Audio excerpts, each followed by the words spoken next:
Hey, wrestling fans, Brian Crazy, F True Wrestling, back at you with a quick update. Last night on Monday Night Raw, phenomenal. My God, was this a way to turn around the momentum on the road to WrestleMania? They have announced who the WrestleMania guest host is going to be. There was a lot of speculation earlier in the day. It could even be the likes of somebody along the lines of Bob Barker, which I like Bob Barker. I thought he was freaking hilarious in Happy Gilmore, and I thought he was, good in his role as the host of The Price is Right for so many years. But he wouldn't have been right. It just wouldn't have fit the bill for what they needed to really build this, to really energize this, to really set the tone for what they're trying to do with this year. And, could have been Stone Cold Steve Austin, could have been Booker T, it could have been Kevin Nash, because these are all big names that have been announced or have been involved in the recent storylines for the last month. Stone Cold as being announced for Tough Enough. Booker T is now a commentator, and he participated in the 2011 Royal Rumble. And Kevin Nash, who came back as Diesel, um, participated in the 2011 Royal Rumble. We're not quite sure what his future role is going to be yet. We're having a feeling here at FN True Wrestling that he's going to be signed to a Legends contract from what we've heard, but we cannot confirm that at this point, so I don't want to speculate too much. And yeah, so we find out. We'll cut right to the chase, guys. We find out that The Rock, yes, The Rock, is going to be the guest host at WrestleMania event. This is fantastic. This is fantastic. I mean, it's been 6, 7 years in the making for The Rock to make his return to wrestling. Uh, and me and JC are going to do a full review on this a little bit later, but I had to throw this video out there real quick because I've seen so many comments, saying this and that and the other about The Rock.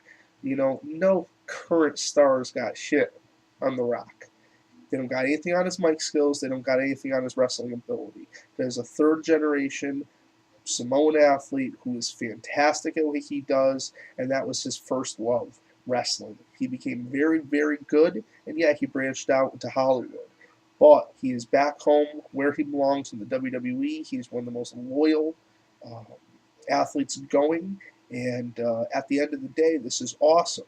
And for my second piece of news, if you clicked on the title, you're wondering what the second piece of news is. As I speculated a couple weeks back, due to some information being leaked on Save Mart Center's website. Save Mart Center is where they're going to be holding Raw in California next week on 2/21. They announced the return of the Undertaker. They had a picture and a little text description up. I made a video about it, um, speculating that the 2/21 promo was in fact not Sting, Steve Borden. Even though many people would like to see Sting in WWE, there has been no confirmation that there's even been talks.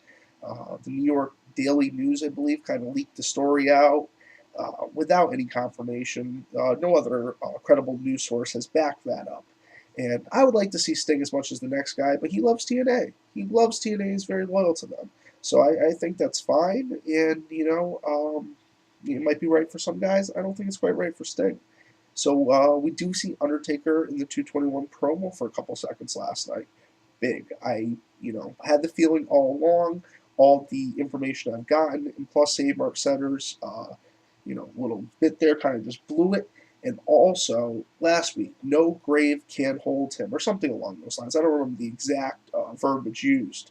But remember when Kane buried him because of the Nexus interfering? We were trying to figure out what was going on. Everybody was like, oh, he ripped his rotator cuff. Made a video about that so many months back, too. But, this is all led up to the road of WrestleMania to getting all these key players back. We now have Austin, Booker, Nash, Rock, and it's only a couple weeks' time before we see the game. So, yes, the game will be back. He has been backstage at most of these events. He is now really moving up in the ranks of, he's gone from the wrestling side to the production side of the business. Now he's trying to learn more about the financials, this, that, and the other. He has had his own office made at the WWE headquarters here in Stamford. Well, not here in Stamford. I live in Middletown, but Stamford's not too far away at all. And It's pretty cool because Triple H definitely has a lot of ability. Funny enough to touch on Triple H real quick. I saw this list that was put out last week, the 25 most overrated wrestlers, this, that, or the other, and he made number one. I don't see it. I think Triple H is fantastic. I think sometimes he was overused a little bit, but there wasn't enough talent being pushed at that point in time, and that's the continual argument that me and JC always have. New, fresh talent is a good thing. You took 8 nobodies from FCW, well, 7 nobodies. I mean, Daniel Bryan was very well established. You took 7 nobodies from FCW, you turned them into the hottest thing of the summer. So you can push new talent. Don't be afraid to. Sometimes it won't work. Sometimes it'll work, and the payoff will be tremendous. So me and JC will be back with our full Monday Night Raw review later on. Um, and that's about it, guys. So for F and True Wrestling, this has been Brian Crazy. Sum it up. Rock is WrestleMania guest host. Triple H will be back soon, and Undertaker will be back next Monday. And yeah, this is really starting to heat up towards the road to WrestleMania. So guys, catch you later.